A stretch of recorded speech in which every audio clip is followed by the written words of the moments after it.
Hey guys, welcome back. My name is Ena Friedrich, and on this channel I usually start my tutorials with my bare face and end up looking something like this. This is a clip from my latest video, and if you're interested to see what I prepare for you for today, this is the clip, so hopefully you'll like it. If you do, if you're interested, stay tuned and let's go ahead and start my new transformation. I'm gonna start this video directly with foundation application, but I would like to point out that I already moisturized and prepped my skin, so you wouldn't think that I'm going with foundation directly on my skin. If you're interested to check how this matte based foundation from Revolution works, check my review and dedicated video I made about this entire matte based range of products from this brand. I'll link it down below. I'm gonna focus on my eye makeup right away, and before I start using this Armed and Gorgeous palette from Morphe and Jaclyn Hill Wall collaboration, I'm going with black kajal as a base. Since I decided to create spot eye, I'm applying this kajal on my inner and outer corner. Those spots will turn out the darkest. And now I'm gonna set that cream with the darkest brown from the palette. It's a beautiful chocolate brown, and I'm gonna make sure I pack on enough pigment. I'll take care of blending later on. Next shade I'm gonna use is warm medium dark brown, and at this point I'm gonna focus on blending. To make this look really dramatic and smoky, I'm pushing this shade all the way up to my brows and inner corner. My advice is don't keep this spot eye looks too low, cause you'll create opposite effect. You'll make your eyes appear smaller, and I don't want that.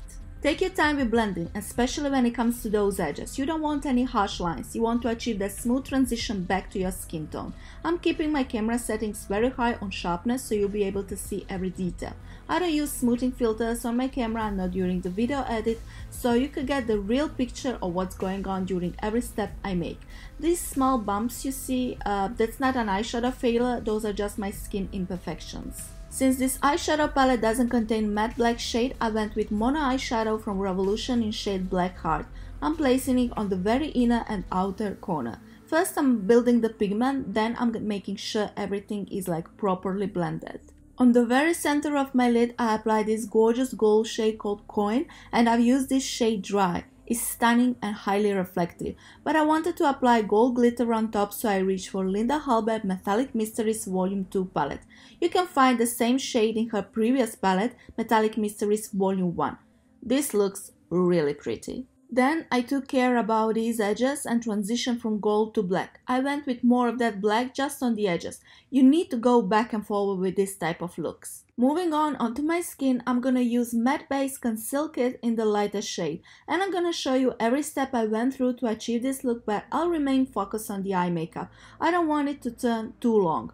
Fun fact is that I'm always struggling to open this palette, and I don't even have a super long nails. The reason why I included so many Revolution products in this video is not because I'm sponsored to promote them. I'm not. I just got a bunch of new products 2 days ago because I placed an order on their website. One of the items I got is this concealer kit in dark, and I'm gonna use it to contour my face. I own the same palette in light medium, and I definitely recommend it. It's huge, affordable, and I like to use it for my cut creases and spot concealing underneath my foundation. This worked for me as a contouring product, went on very pigmented, blended nicely, and it looks just fine. I don't have any complaints. Once I'm done with creams, I'll set my face with Infinity Filter Loose Powder from Linda Hallberg Cosmetics in shade Light. I applied it all over my face, and then I took this jumbo size face palette. This is Spectrum palette, and I'm obsessed with the quality of these powders. First I went with contour shade, and I picked a really dark shade with warm undertone, but this is not a problem because I'm starting in my hairline and slowly moving to the center of my face. At this point my brush is not loaded with pigment, and I'm achieving that beautiful gradient from the darkest to the lightest contour, and I'm using slightly taper brush to make sure I'm precise with the placement. Next shade I've used is bronzer shade, and this one is even warmer, so I decided to totally skip the blush. I don't feel like I need it since I already got so much warmth from my bronzer. As usual, before I went with highlight, I'm using fixing spray. This one is from I Heart Revolution Coconut and Vanilla Scented.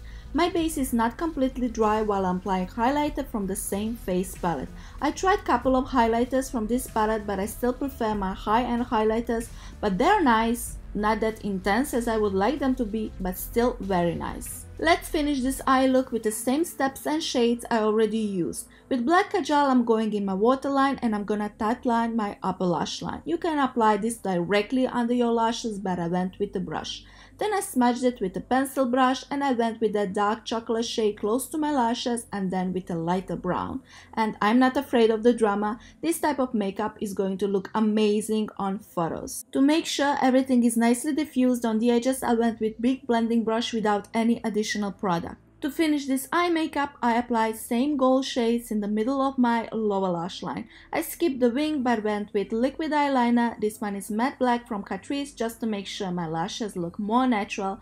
Lashes I've used are Second Guessing lashes in style Meltdown. And lipstick is Amore Matte Lip Cream in shade Love from Milani Cosmetics. Thank you for watching. Hopefully you like this look and hopefully I'll see you again on my channel. Enjoy your day and bye bye.